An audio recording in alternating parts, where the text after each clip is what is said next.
જ્યોતિષી દૃષ્ટિકોણથી વર્ષ 2026નો એપ્રિલ મહિનો અત્યંત મહત્વપૂર્ણ અને પરિવર્તનકારી સાબિત થવા જઈ રહ્યો છે. આ મહિને આકાશમાં ગ્રહોની ચાલમાં મોટા ફેરફારો જોવા મળશે, જેની સીધી અસર માનવ જીવનના આર્થિક અને સામાજિક પાસાઓ પર પડશે. ખાસ કરીને સૂર્ય, શુક્ર અને બુધના રાશિ પરિવર્તનને કારણે ધન અને સમૃદ્ધિની દેવી માતા લક્ષ્મી કેટલીક ખાસ રાશિઓ પર પ્રસન્ન થવાના છે.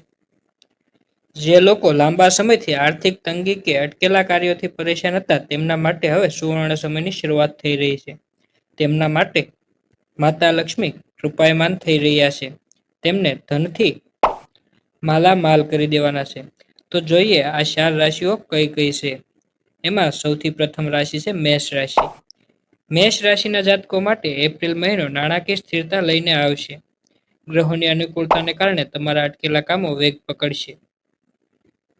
નોકરી કરતા લોકો માટે બઢતી અને પગાર વધારાના મજબૂત યોગ છે. વેપારીઓને નવા ઓર્ડર મળવાથી નફામાં વૃદ્ધિ થશે. જો તમે જૂના દેવા અથવા લોનથી પરેશાન છો, તો આ મહિને તેનાથી મુક્તિ મળવાની પૂરેપૂરી શક્યતા છે. હવે જોઈએ બીજી રાશિ કઈ છે.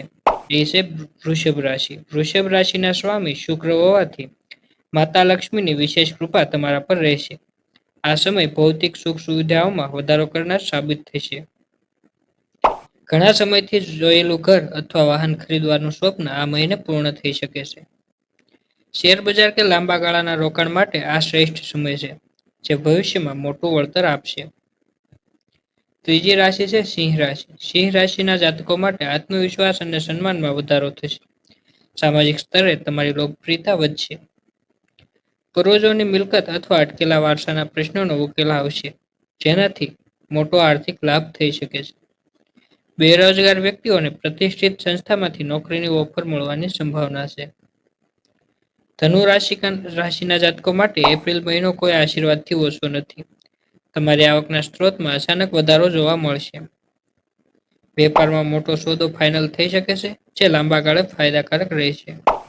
પારિવારિક જીવનમાં મધુરતા આવશે અને જૂના ક્લેશ કે વિવાદોનો અંત આવશે.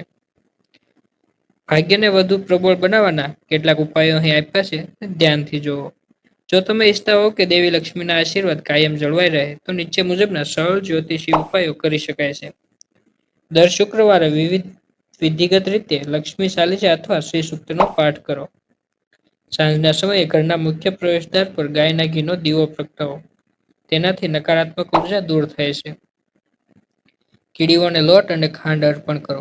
જરૂરિયાતમંદ વ્યક્તિને સફેદ વસ્તુઓ જેમ કે ચોખા કે દૂધનું દાન કરવું અત્યંત શુભ માનવામાં આવે છે. એપ્રિલ મહિનાનો આ ગ્રહ ગોચર દરેક રીતે પ્રગતિના નવા દ્વાર ખોલશે. બસ જરૂરી છે મહેનત અને થોડા જ્યોતિષી માર્ગદર્શન. તો અમારી સાથે જોડાયેલા રહો.